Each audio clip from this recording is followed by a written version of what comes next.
My college draft is proud to announce my conference called Educate You. Educate You core areas will cover recruitment, retention, and how to build a strong alumni base of underrepresented and first generation college students. Hey, welcome to another edition of Educate You, being brought to you by My College Draft, where education is the new money. I am Lamont. I will serve as your facilitator of discussion for the day. On our panel, as always, you got my homeboy uh, in studio, in our scholar extraordinaire, Dr. Ricky Frierson. I guess y'all can figure out who that is. And then you got my one of the most artistic and visionary, if that's a word, embodied person that I know, and that's Mr. David Hardman. There you go. There's a nine. And so today, in lieu of the news events about school being starting soon against almost everybody's popular opinion, we're going to talk about the anxieties that this generation of students will probably face. We're going to talk about long-term efforts of universities post-COVID. And so before we begin, I would like Ricky to go ahead and start this discussion, and we're going to take it from there. Dope. Yeah, before I start, to the fans watching today, I apologize for my scruffiness. I did not know this is going to be Clean Cut Sunday and that my colleagues are going to come with fresh cuts, and I'm over here looking scruff McGruff. So I apologize. I will come ready next week with fresh cut. So anyway, no, as you said, Lamont, I think, this is a time for us to reflect on how school and how all three of us, we all work within higher ed. And so, this summer for me has been uniquely different on a couple of facets. One of them is trying to work and think about programmatic efforts in lieu of in-person activities. I mean, at our university, we are currently trying to plan as if we have in-person activities, but a lot of the actual social gathering, social interaction has been pretty much nixed because of COVID. So knowing how do you give students a college experience in the midst of COVID, number one. Number two, I have my own kids. And how do I, now that I know that they're pretty much going to be at home doing school virtually all year long, the thought process of making sure they're properly educated, balancing their education with the education I do for the school, and then making sure I don't go crazy and making sure my wife don't go crazy with having all the kids be at home 24/7. So it's just a real unique dynamic, I know across the states, there's a couple of websites where you can look at whether or not your state is going to be hybrid in person, whether or not your institution. By this time, I would think that everybody has a good understanding on whether or not their institution is going to be in person, hybrid, or virtual. Technically, we're in person. We're planning to open up in person come a couple of weeks. So we're getting ready for that. But I just think it'd be really interesting to talk about that because we are a podcast and a group and an organization that is heavily vested in education. And so just trying to get thoughts from you all about, was the summer different to y'all? Like this, to me, the summer was somewhat different because we didn't get to do the fun vacation stuff. We didn't get to travel nowhere. We had to stay at home for the most part. And I feel bad for my kids for the first time ever because I hardly ever feel bad for these jokers because they're so spoiled. But I feel bad for them because, you get shut down in the middle of the school year in March and you're pretty much on house arrest for 3.5 months. And then the time you're able to go back to school, you don't get to go back to school. You're still back on house arrest. So it's like, I just want to get people's thoughts about that. Like this upcoming school year and working virtually possibly or being at home or whatever the case may be. David, I know you got kids. Are you sending your kids back? Are you trying to go to work in person? What are we doing over there? Yeah, no, they're gonna be going back to school, but right now the school is trying to figure out how they're gonna manage everything. So they send out a survey. So it's in person, 50-50, part there, part virtual, and then just 100% virtual. and just trying to make sure everybody has the tools they need in case they have to go back 100% virtual. But yeah, I did echo a lot of the things that you said, because this summer I was the plan was to take the kids to DC and take them to the African American Museum, but all that got shut down. So Shut down. yeah, so we've been on house arrest, as you say. But we did get a couple things, got a basketball goal and put it out in the yard and different things like that. So we could at least have a little bit of movement. But like I was joking earlier, especially when school was going on, I was like, I wasn't planning on being the teacher, the principal, the PE instructor, the cafeteria lady, and trying to go to work at the same time from home. But yeah, I mean, it's definitely been a change in the grind. But I don't know. I really don't know. There's a lot of things that I'm concerned about for the next year. I feel like this year is going to be a little bit shaky, but next year is going to be even worse, because the touch points that we've typically had in the past, from a recruiting standpoint or building that on-campus connection and all that kind of stuff, is going to be lost. And then if we end up with a second hit of this, it's going to be even worse. People are just going to be like, forget it. I'm just going to live life. I'm not going to school. What's the point? So yeah, I have a lot of concerns, but we'll see what happens. Bro, big ups to you on the fatherhood, because as you were mentioning the basketball goal, I literally got a whole basketball goal package in my garage right now. Did I put that joker together at all throughout the summer? Nope. So these kids could have been in the driveway playing basketball, and nope, not doing it. Sorry. So big ups to you. Everything, man. We got them a little inflatable pool because we knew they would. Got them that. Pool. So got them that. We did that. Made a little makeshift workout space in the garage. So me and the oldest get up and work out every morning, do basketball drills and stuff. And, they've been doing everything in the driveway, soccer, football, you name it. So just trying to keep them active and at least run off some of that energy. That's tight. Yeah, I got the gym part down. Like, them jokers, they gonna run that energy out in the morning. We doing our whole military fitness in the morning, and then they gotta take a nap. But I should have put the basketball goal up. I'll put it up like right before winter, and then be like, oh, go out there and shoot some hoops. How bad do you really want it? Sorry, I digress. Lamont, keep us on track, man. Man, hey, I appreciate fathers, man. I really do, man. So, hey, you guys are listening to the Educate You podcast, being brought to you by My College Drive, where education is new money. We're here to talk about some anxieties on the eve of the new school year, long-term efforts post-COVID for colleges and universities. What I wanted you guys to do, like, real quick, if you don't mind, is to kind of talk about, like, when you were freshmen going into college, some of the anticipation, some of that nervous energy that you guys kind of faced, some of the things you look forward to. And then I want you then to put yourself in the shoes of the people going to college for the first time right now.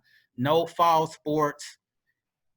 You may be going to school, via internet, right? So let's talk about your freshman experience, and let's put yourself in the shoes of the freshman experience of people going to school right now.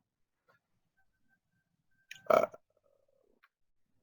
think I don't know really what my expectation was. I really can't recall that. I remember being nervous because it was like a conglomeration of everybody from all over, so you don't know what to expect. And it's almost like that same feeling of being a freshman in high school, like you're at the bottom of the totem pole again. So I remember I got there extra early. I came in there early anyway, but I had to know like where my rooms were and my classrooms, because I wanted to make sure when everybody came to campus, I wanted to be one of those people that looked like I've been there, right? So I didn't want to have my schedule out and trying to see, is this Blue Mountain Hall? Is this no? I knew I wanted to walk my path, so I knew like each day I'm like striving, so that way I can keep a lookout for, so other things. But I feel bad for this generation because I think it's hard, right? Because number one, a lot of these freshmen coming in are to me, there's a standpoint. It's two things. Number one, to me, there's no reason why you shouldn't be able to do well academically, because now you have limited all your social distractions. There's no parties to go to. There's no games to go to. You literally just got your house, and you might go to a couple frat parties, but I don't know if y'all heard, but up here we even had an outbreak in the frat house up here, and school ain't even started. So I think people are going to be severe, and more cases are coming out, and stories are coming out that younger people are catching it, and the effects of young people catching COVID. And so I think that's going to just put people back in the house, but that concerns me on the mental health standpoint, that you've been stuck so long in your house. And there's a lot of people I didn't realize, and I guess I'm different because I wasn't like this during COVID, but I guess a lot of people were really needing that social interaction. Like faculty and staff, when we go check it, they're like, I need to talk to somebody. Like I need to be around somebody. And for me, I'm cool. Like I'm a homebody. I could chill in my house all day and I'm good. So I'm nervous on that standpoint. You know, this generation, there's reports. I was trying to find it before our show today, but I couldn't find my article on it. But this generation has the highest level of anxiety compared to any other generation in all categories except healthcare. The only generation that has a higher level of anxiety about healthcare is the baby boomers, because they get older and they on their way out. And so outside of that, the other generations, this generation has higher level of anxiety across the board. And so this only adds to it, right? Because what you thought would be a social relief is not there. What you thought would be the college experience of going to the football game or the basketball is not there.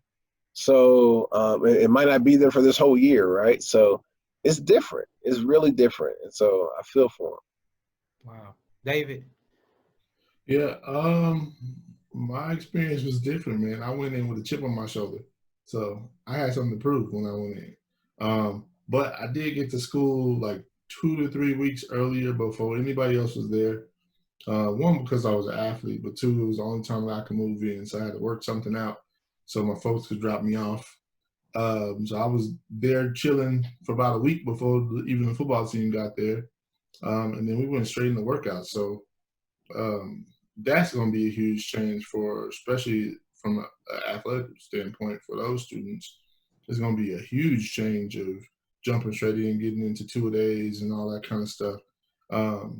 But I mean, for me, I would take it as a positive, because for the ones who've been sitting at the house all summer and they did nothing, they get a little bit of time to get in shape before stuff do actually pop off. But I'm very curious to see how they're gonna handle stuff. I saw a post, I think from somebody from a college football team, and they basically had like a glass shield all the way inside of the face mask. And they were kind of like, how are we going to breathe in this stuff? It was like, I don't know, but if it's cold outside, it's going to be foggy. You ain't going to see, that's for sure. Yeah, that's something. You got the ear holes in the helmet. There you go. Yeah. That's it. So I don't know. That is going to be very, very different. Echo Ricky on the social aspect of it. But one of the things that I've been trying to figure out is how do we create some of that in a virtual experience. So for like basketball and volleyball, they're still going to let them play, but they could be the only ones in the gym, no spectators, right? So my thing is like, okay, so why don't we do like virtual watch parties or something like that? So we can still get some type of interaction with some of those different things, but it's gonna be a whole new ball game on how everything rolls out. And one of my focuses has been, how do we create a virtual experience that students are gonna like, right? The kids that are coming in are from Generation Z, even though they are probably the most tech savvy generation that we have, because they grew up with technology in their hands. They still long for that human interaction. So it's gonna be interesting. Yeah, I think, to add to that, D, I was watching, like I told y'all, basketball started back up this past week or a couple days ago.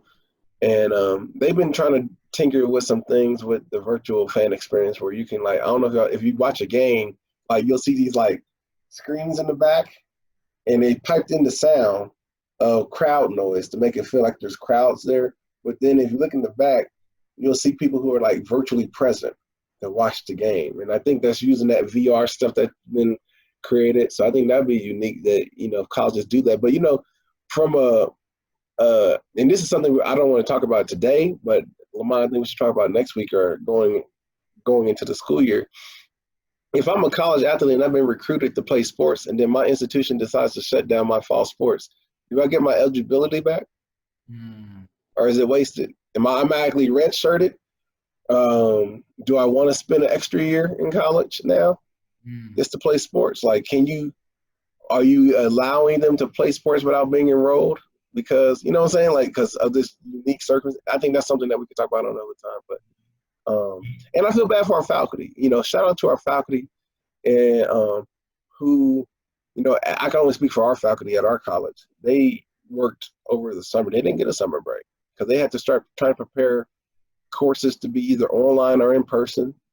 Then they had, you know, they had to be manageable and flexible. And then we had to look at the accommodations, especially from a diversity lens on courses that are online, what accommodations needed versus that same course that's in person, accommodations needed now. So they really didn't get a summer this year. And so that'll be interesting to see how things play out. I need you guys to put on your president's hat right now and put yourself in the shoes of a school who pretty much depends on fall sports for recruitment. How do you handle that? How do you handle no fall sports that pretty much helped all your recruitment numbers? Your recruitment team was so, right? How do you fix that and how you build upon that? And you're not gonna give us a recruitment team? You said they were so. So most recruitment teams are so, bro. Especially schools that have a really good fall sports. They don't have to recruit. OU, OSU, they don't have to recruit. They just sit there and just wait. No, they got to recruit. Man, hold on. All institutions got to recruit. Now, you might have an easier time recruiting because of brand name, but all institutions have to recruit. Bro, you could put a cardboard cutout in Oklahoma and got OU. All them kids I've seen it. They just walk up to the sign. That's because you got to think about the state though, bro. Like the state is just OU and OSU, right? And so if you can't get into OU, I mean the brand's is gonna recruit itself, but all schools got to recruit now. Let's make that correction. All institutions got to recruit. You know, if I'm the president answering this question, if my institution is solely based on my athletic prestige, then we've already messed up. We've already messed up the priority of what our institution, because your institution is supposed to be about academics. So you should be able to have a pool of students because of the pedigree of your academics. The accolades that your athletic programs bring to you should be a bonus in recruitment, but the university and what it stands for should be able to recruit based off its academic pedigree. That's if I'm a president looking at it through a president's lens. Bro, you sound like you about to get a president job tomorrow. I mean, looked at empty tables get recruited faster than most no-name schools. What are you talking about? I'm saying, like, again, the OUs, the OSU, those flagship schools.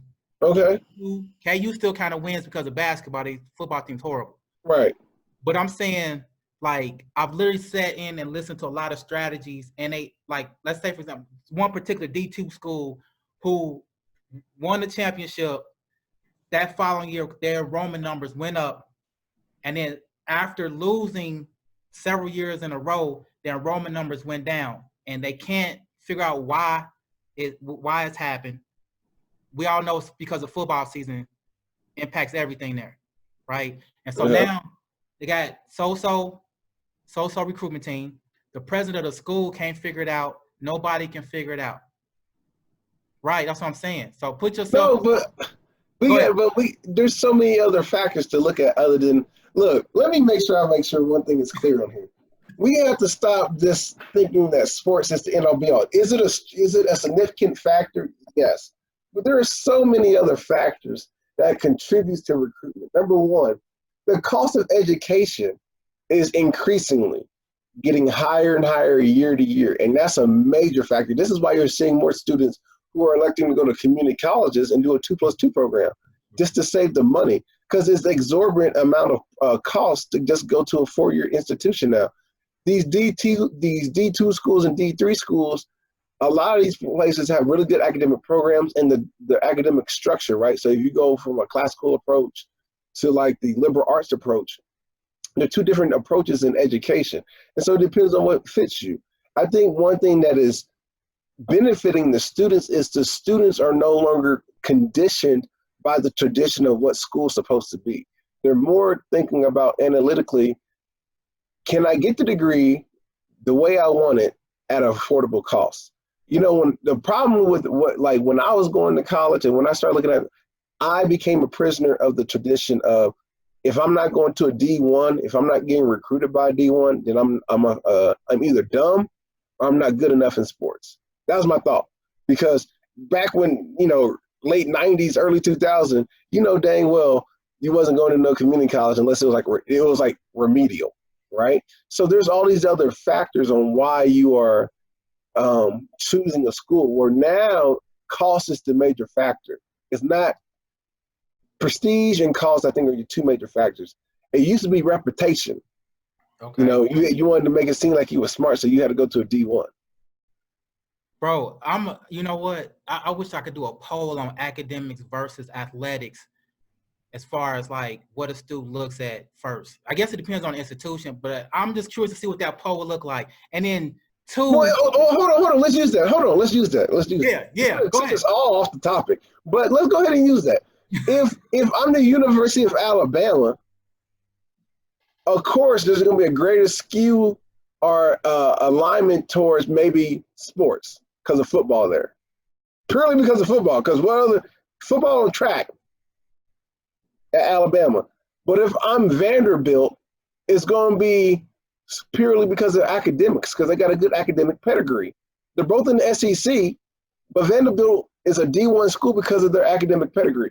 They're mediocre in basketball. They're not okay in football, but I mean, it depends on what you're trying to go there for. Rick, I'm gonna get back on, because it all ties in, but I want you to tell me what you know about Murray State. That was the first thing come to your mind on Murray State.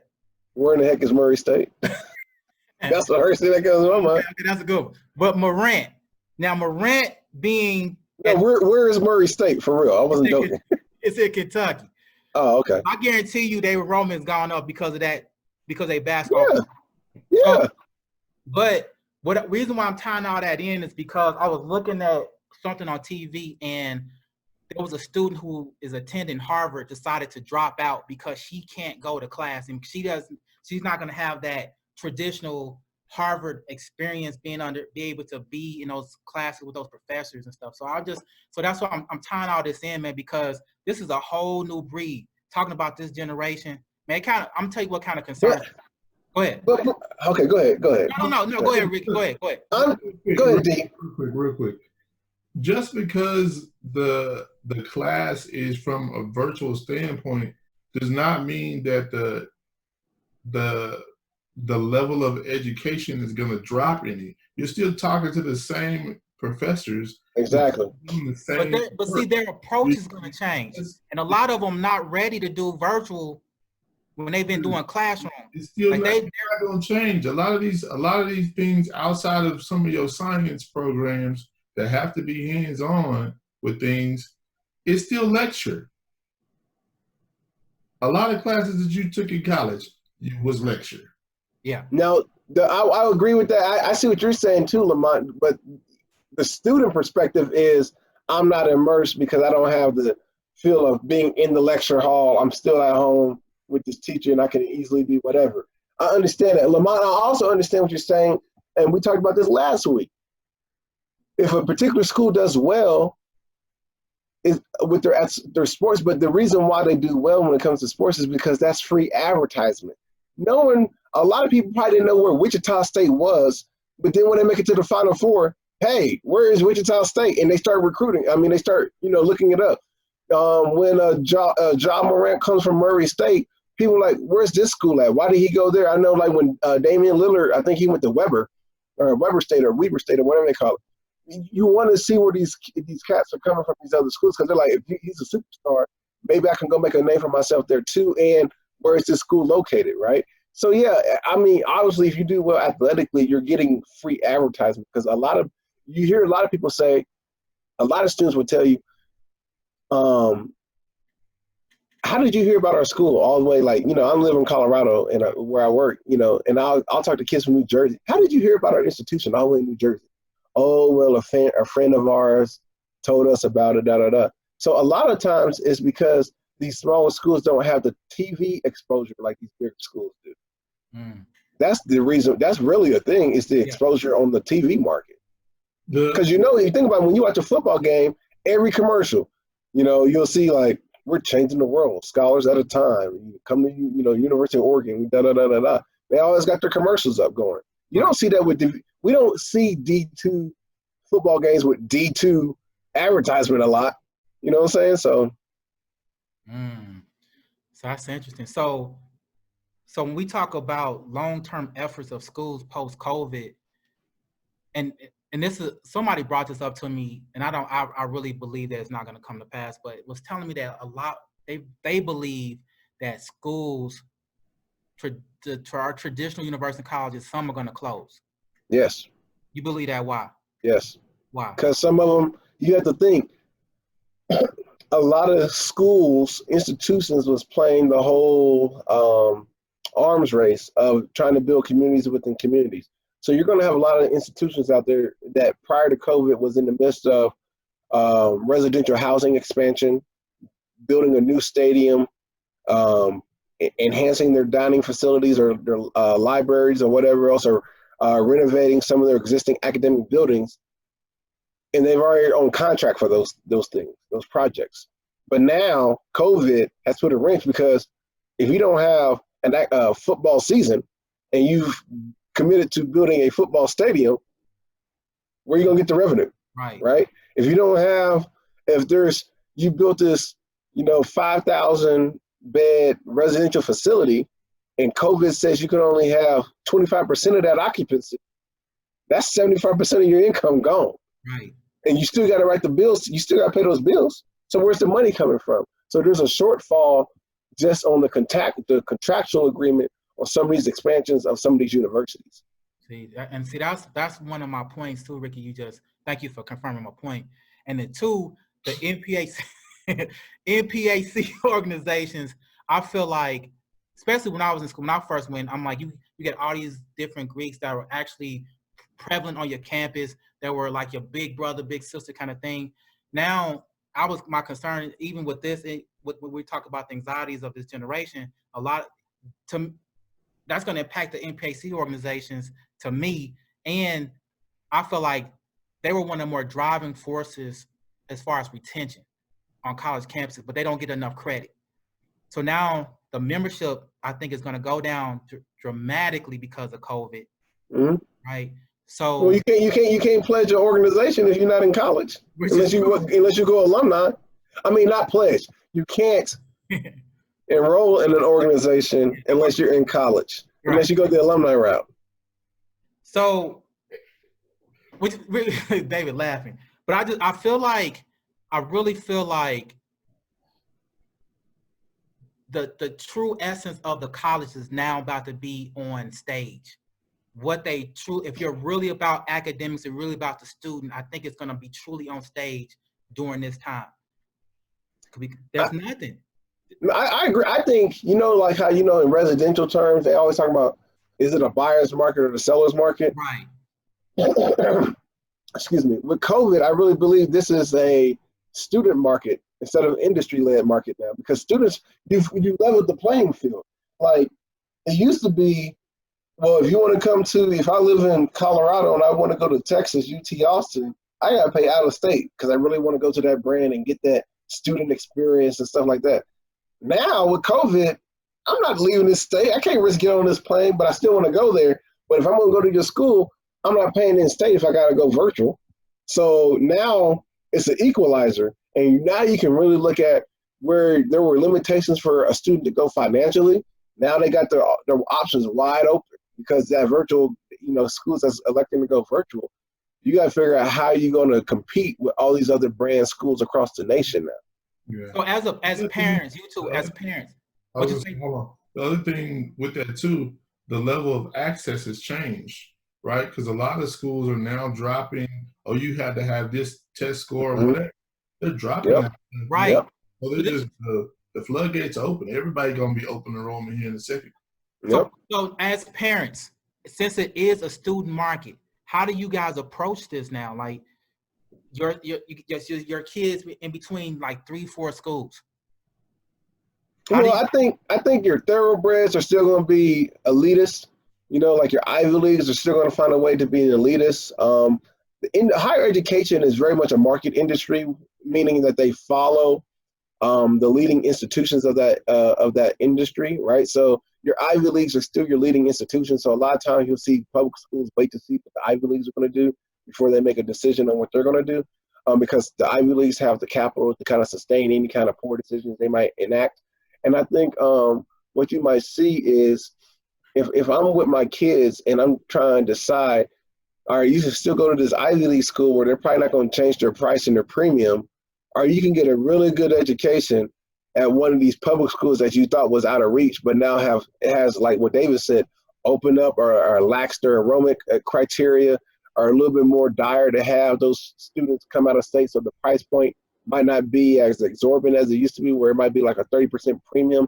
It's been cut down to only 10% premium, so it's now affordable. So instead of me going to an institution here in Colorado, I can go to a prestigious university in another state, like a North Carolina or Duke or Stanford or something like that, to where my options are a little bit more or have been widened because of that. So now, but really, if I'm a parent, what I'm trying to do is talk to my students and say, now you have an opportunity to take away cost and look at what is the pedigree of the program and that fits you and your personality.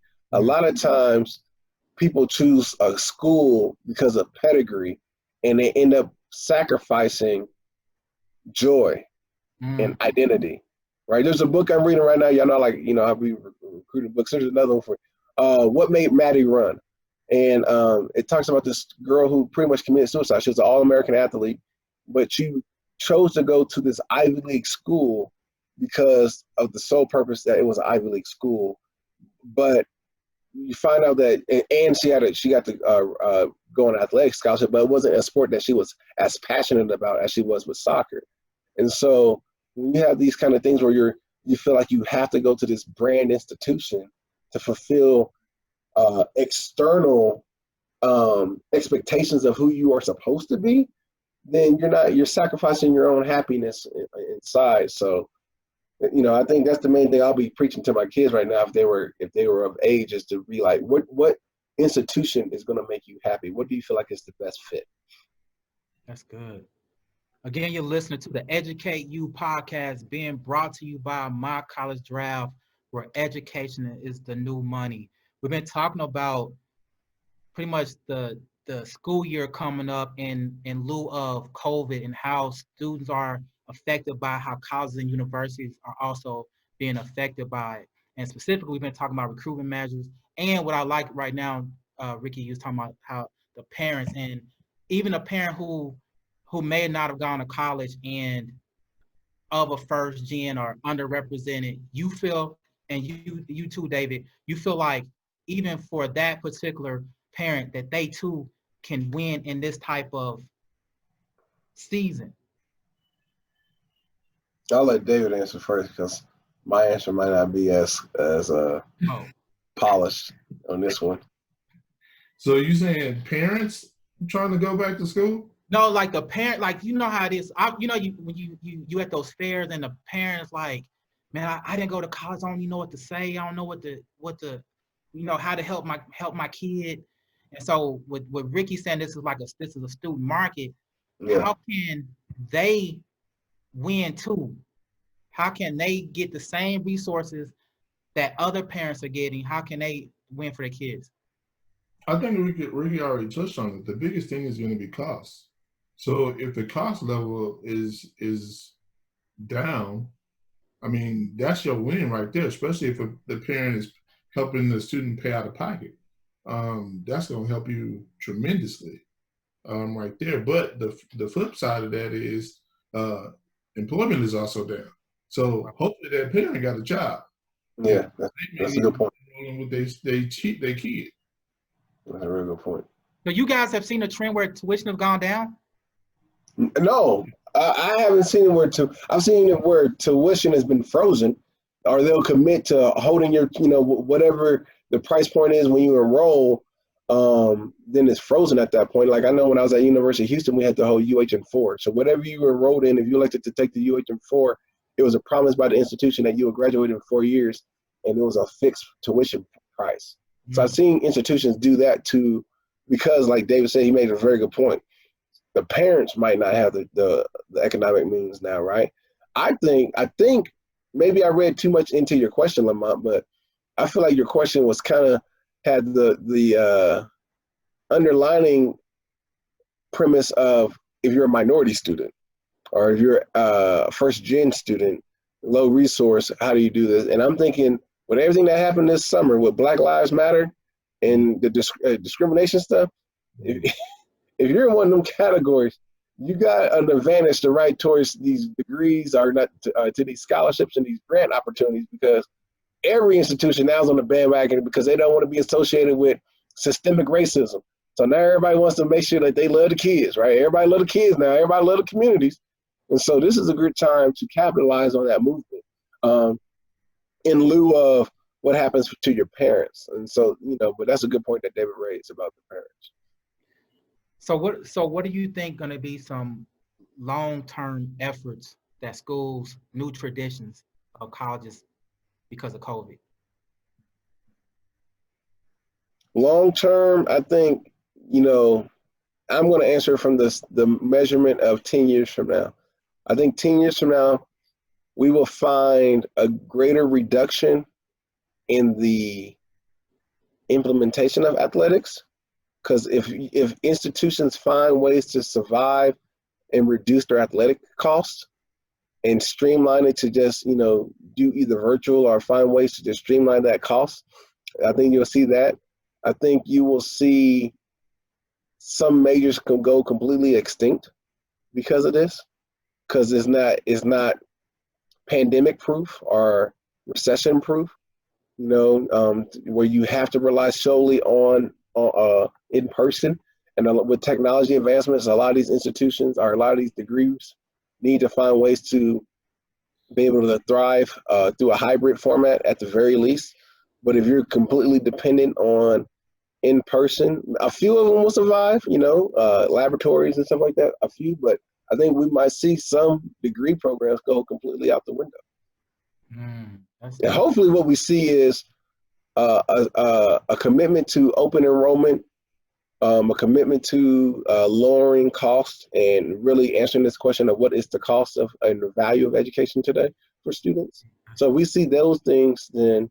Oh, and then the other one is, I think with the responses as a country towards COVID, and pretty much what this administration has told international students that they can't come here, to go, certain countries that they can't come here, we will lose a significant pipeline and bloodline of economic revenue by the reduction of international students choosing to come to America to get their education. Wow. And in the midst of what you just said, sound like more jobs being lost because of the programs being reduced. People don't realize that. I mean, that's a lot of colleges are doing major layoffs as well. And so with that in mind, and I'm glad you said that too, David, about, that's if they got a job. That's like, you don't even think like that, man. You just like, man, one of the things you hope and pray is that the kids that we're dealing with now coming from, at least have some type of financial resources, but just in case they don't, let's talk about some wins. Let's go like on a real good uplifting moment right now, man. And let's talk to those people who may have lost their jobs in the midst of COVID. How do they see wins, and how do they find their silver lining in the midst of COVID? I think a lot of it is how you look at life. Mm-hmm.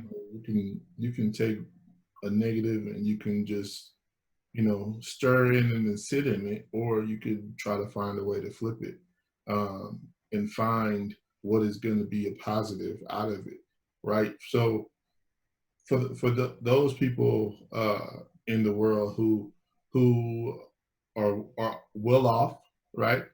They understand that right now, even though we're in a pandemic, this is a great opportunity to move forward and build their wealth, right? And find ways to do so. So you gotta switch the mindset, man. Okay, yeah, we may be in a bad place, but okay, what did you do with your little $1,200 that you got? You go buy that new Louis Vuitton you wanted? Or did you take some of that money and invest it into your future? Like, that's what it boils down to those decisions. I understand a lot of people are going to be in survival mode and they're just going to go back to what they know. But you had 3 months to sit down and learn a whole new craft. Come on, man. I mean, it's true. Ricky, chime in on that. Right, doesn't chime in on here. I think he said it real well. He did do a really good job. And the reason why I wanted you to kind of chime in on it, man, because you be having like, I don't know where you be coming with these quotes sometimes, bro. I'm hoping you got one in the holster in a second, bro. Because I like right now, you just looking at the higher ed landscape, and I'm like, man, you don't think about, and people overlook the actual landscape literally of colleges and how that is a recruitment method, but they are losing their jobs. They don't even hardly make any money as it is. And I was going around these various campuses and just hearing about those type of people who are already having health issues because you're ingesting all these crazy gases and chemicals when you're dealing with like landscape and stuff, man. And so that's why I feel like you in general, Rick, because you even though you are a resident scholar, bro, you've had blue collar jobs, right? And so, and for those people who are in those blue collar jobs, bro, like how do they find a silver line? Because they lose their job, bro, and they don't have any type of like academics beyond high school or maybe even trade. Like, how do they find a silver line? Well, you got to. I echo what David said. It's really about mindset. I mean, you got to think about it. I'm thinking about, because you used this analogy of, or the example, I should say, of the groundskeepers, facility workers on campuses, right, maintaining the actual landscape. And my first thought process is this: if I know kind of like the orientation of this college, and let's say my college hypothetically goes bankrupt, as an investor, the first thing I'm thinking about is, man, I already got residential dorms that are ready for multi-unit housing. I just got to figure out how to own them joints, because they already got the bathroom facilities, they already got the common areas, stuff like that. I just need to purchase it, and I got a ready-made apartment complex, right? But then if I'm the facility worker, I can pitch, hey, I've been working these grounds for a minute. I already know how to work this, right? So I might not have the means to own the building, but I can still capitalize and be like, hey, these things still need upkeep. Whoever owns it, right? And you might put your own, you might put your own business up because you can say, because you're on the front lines, you'll know kind of like how sometimes supervisors want to give new policies, but they don't do the job.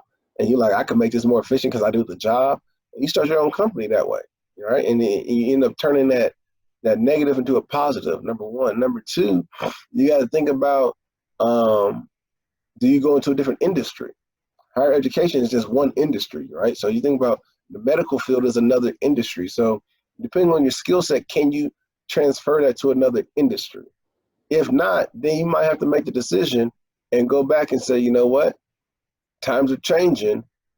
This technological advancement is requiring the essentials of having some kind of formal education. What do I need to do? Right? And go back to get the necessary education. But it's about a mindset. If you just sit there all mopey dopey, then yeah, you're just gonna let the world eat you up. But if you out there grinding, and you know, sometimes you got to humble yourself. Like you said, I think we've all done hard work, you know. And so my whole thing is this: as long as it's honest, it's legal, and it does what it needs to do to fulfill the obligations I have towards my family, I don't care what it is. So, you know, if I gotta go clean toilets, but that's gonna help make sure my kids and stuff is good, I'll swallow my pride for that time because I know it's temporary if I do it right. You know what I'm saying? Or I'll learn something and I can grind on. I think what David said though, I go back to David's comments because it was so profound, and what I want people to hear is that these 3 months, you could have learned a new craft. You could reinvest it. You know, like, you know, Lamont, for me, one of the first things I did as soon as COVID happened, put together a whole stock talk thing. Yeah. Hey, y'all, it's time to invest. Everything's on sale. Let me tell you how we can make some money. That's the first thing I did, right? And because I saw that, I'm not thinking about the loss. I'm thinking about what's the opportunity beyond the loss, right? And so you see these different things that you can utilize, and so and it doesn't cost a lot. It doesn't cost a lot. You know, to invest in some of these stocks, all you really need is $1. I told you the other day, there's some stocks that's like 22 cents.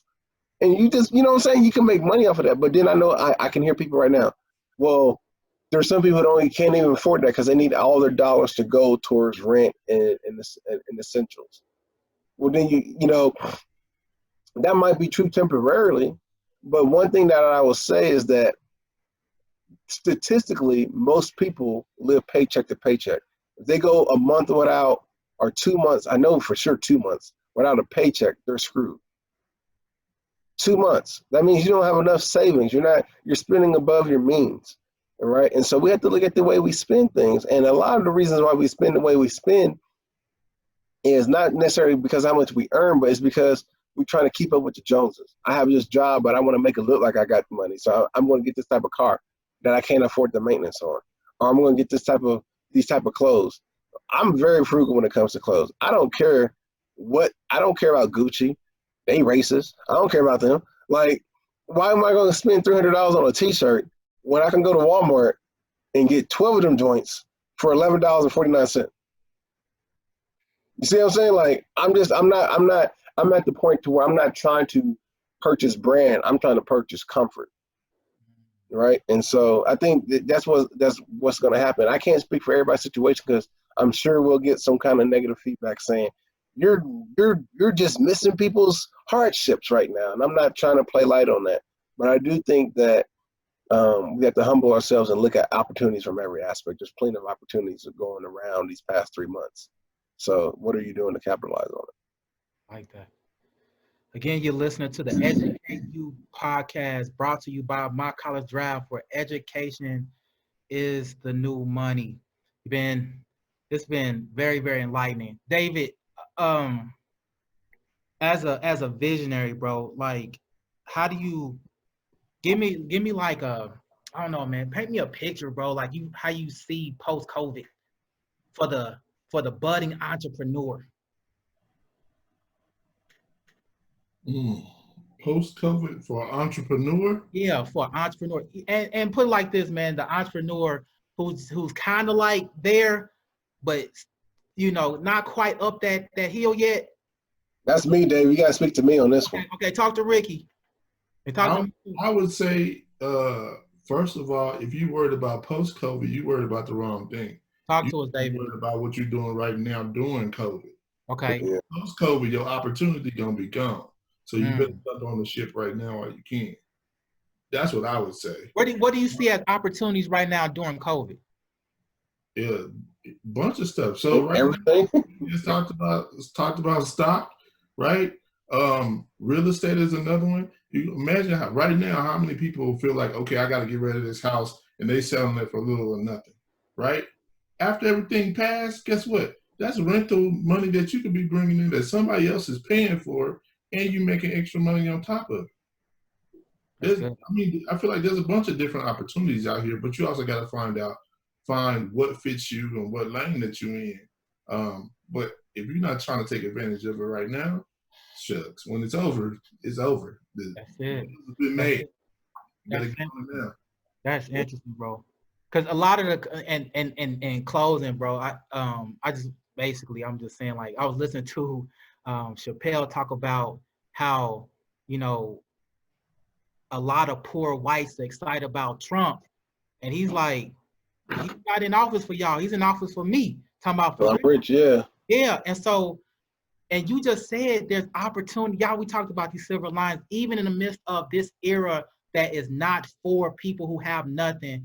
There's still opportunities for everybody in the midst of COVID, whether it be stocks, like you said, maybe even like real estate being cheap, even tuition potentially being lowered a little bit, maybe more opportunities of scholarships, maybe kind of hanging out there a little bit more than normal. So definitely some silver linings. Close us out, 20 seconds. Ricky, do that thing you do. We have one of them really good good quotes. And David, bro, I need that poem again, bro, that you do for your sons, man. Can you do it for me? David gave that look like no. We did that. Ricky first. I think for the closing argument today, based on what we're saying and what David said, because I think what David is saying is on point, and it's talking to me too, because there's things I need to crank out. I need to crank out these books so I can start doing my own stuff, right? But the main thing is this: what I tell everybody and what I say is everybody's a genius. It depends on what environment you're in, determines your level of genius. So when I say that everybody, if you think about the analogy of fruit, this is just a peeling process. You know, everybody got substance inside of them, but this is a peeling process for you to unravel and show and display what is the substance you have, because fruit doesn't nourish itself. Fruit nourishes the world or those who consume it. So no one knows what to consume unless you peel back the layers of what you have, and your talents be shared with those in the community. So like David said, take advantage of what's going on and realize that although this might be painful, although this might put you in some situations that you didn't think about or weren't expecting prior to COVID, it's a peeling process to let the world see your true essence and the fruit that's inside of you that could be nourished by your community. Ricky, you could easily have a coat, bro. A what? A coat. You got some good sayings, bro. Some really good sayings, man. I've heard a lot of man, that's some good stuff, bro. Look at that. No, I'm saying he's so good when he says stuff, man. People they'll lose sight of the Jesus and look at the person and just go off of words, man. And I think a lot of people have been led astray for a long time. But I like Ricky, you powerful brother, man. Can I say that, brother?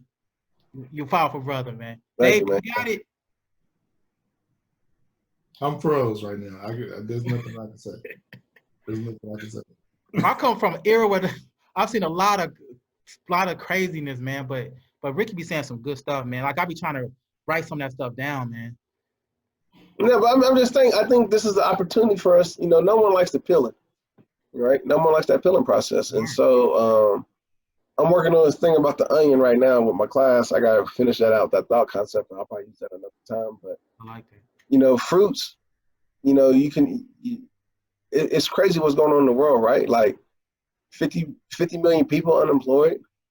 And what's crazy is I heard this is the diversity side, right? And so I heard this one commercial, and it was a gentleman, I'm not going to identify his race, but that's what picked me up on the commercial. And he pretty much said, I'm not one of these people out here begging for stuff. I didn't choose to be unemployed. It just happened because of COVID.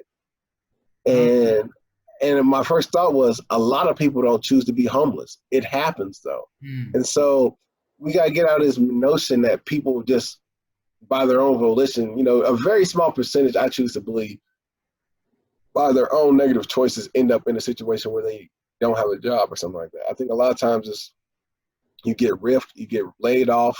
RIF is a reduction in force. You get laid off, or you get put on a temporary, work from home, or whatever the case may be. And so what we have to look at is when the negative situation happens, what is your response to that? Are you, because it's going to happen. That's just a matter of life. It's going to happen. Negative situations happen to everybody. And when it happens, Are you going to use that as a kind of like blame the world kind of thing? Are you going to use that as, okay, the world's trying to test my resolve and my character, and I'm going to find the avenue and the right answer to overcome the situation as well? You know what I'm saying? And I think that's going to be the major difference in success and failure. Because I always tell people, failure is not the end. Quitting is. So if you fail at something, we all fail at things, but you learn more from your failures than you do your successes. But if you quit, then you lost the opportunity to fulfill the potential that you always had inside of you, which is that fruit concept. So we got to take the understanding that there's opportunities to expound on who we are. There's opportunities to do this at a discounted rate, like what David is saying. And then there's opportunities to utilize what is free, the internet. You know, I've heard many a times, many people say the greatest resource you have to becoming wealthy is the internet. And it's a free resource. But then you have to think about free to who? Because some people, the internet's not free. It costs a lot to get to it, but that's neither here nor there. What I'm saying, all I'm saying is this: the situation has put undue stress and burden on a lot of people in our country right now. When there's a lot of people hurt, there's solutions, but we just gotta be mindful of who we want to listen to get those solutions. If we play the traditional thing and think that you have to have a Harvard degree or you have to come from a certain class to have solutions, and we discount people who are lower socioeconomics who have really good minds and tremendous ideas, then we're sabotaging our own success as a society. So, David, close us out, bro. A lot of what I'm going to say is really probably going to echo a lot of what Ricky just said. The thing that I always tell my staff is, don't come to me with a problem unless you have a solution, right? It may not be the right solution, but at least you start thinking about a way to solve that problem. And right now there's problems. There's problems that are going on in the world, but people have been dealing with problems for forever. So how are you going to solve that problem? What is your answer? How are you going to use your gifts and talents to overcome this situation? And also listen to yourself and stop listening to those people who are going to be your negative naysayers. If you come to somebody with an idea and they go, oh, don't do that, nobody's done that before, that's something that you're supposed to be doing. Everybody ain't going to be on the same page as you, and everybody not going to see your vision the same way that you see it. So come on.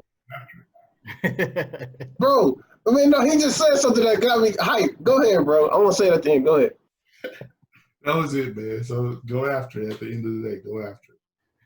You got something? Bro, David got me. David is hitting like the cylinders right now. I'm sorry, Lamar. David is hitting so many touch points on me right now, bro. I'm hot. Like I could go run a mile, maybe a half a mile, but I can go experience some energy right now. And what I'm saying is, because what he's saying is this: look, it's always baffling to me how people, if you have the idea to change the world and it's unique, why are you going to people who ain't on the same thought level as you? Somebody went to somebody and said, yo, I can sell water in a bottle.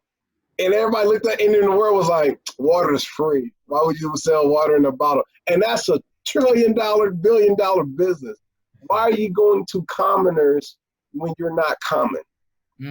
Why are you going to the people and hoping that you fit in when you have aspirations to stand out? Man, look, David got me hyped. I feel like I'm about to preach. Like, let me stop. All right, I'm gonna shut up. No, but this goes to the second chance. This is what we talked about earlier. We remember we was talking about topics to talk about. This goes to the second chance. A lot of people are saying, I have these entrepreneurial ideas that I really think can help my community, but I don't have the funds or the price point's too high. Now you got 50 million people who are unemployed. Some of those people are highly talented individuals who are looking for some kind of paycheck. Now that means you get them and their talents at a discount because they just need the money, right? So now the world is literally the ideas you have to help transcend the world. Essentially, in some aspect of this, COVID has given you access to these resources at a discounted price, right? At a discount where you can negotiate and say, hey, I know you used to doing this at $200 an hour. I can probably pay you 75 because I don't have that many funds either, but I just need something, and at least it's a project. And that person will sit back and be like, yeah, you're right, because I've been without a paycheck for 3 months. Let me go ahead and do this. And now you can start off. And so, you know, it's the mindset. You can either look at it like, no one's going to hire me because 50 other million people are, or you can be like, all this talent's out there at a discounted price. Now I got an opportunity to start my organization at half of what I thought it was going to be and go off to the races. Yeah. Good. Come on, Mike, man. Let's go, man. Let's do, man. On the same thing, or even if you ain't got no money, right? The talent is still out there. So Yeah. how much of your idea, what percentage of your idea are you willing to give that person to help for you to build your idea and make some money? That's deep. That's deep. All right, you've been listening to Educate You podcast brought to you by My College Draft, where education is the new money. Follow us on all our social media outlets, YouTube, Instagram, TikTok. I cover everything, David. Facebook, right? Twitter. No. No. That's the one thing we don't have. But again, but once again, Educate You, My College Draft. Education is new money. Get some. It's They say in the end, the strong